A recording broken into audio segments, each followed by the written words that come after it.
Wow, আমার favourite chips. না না, তুই খেয়ে নে এটা। কেন, এটা তোরও তো ফেভারিট তো। না না, এখন আর আমার ভালো লাগে না।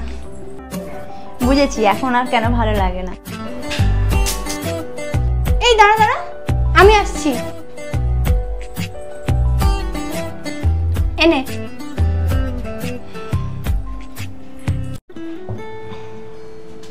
মা জানো তো, আমার ঘরে এসিটা না খারাপ হয়ে গেছে, কি করে ঘুমাবো বলো তো? আরে আমার ঘরে তো এসি আছে, তুই আমার ঘরে ঘুমিয়ে পড়বি, আমি বাইরে ঘুমিয়ে পড়বো। তুই পারবি তো এসি ছাড়া ঘুমাতে? এখন আমি সব কিছু পারি। হ্যাঁ জানি কেন পারছিস।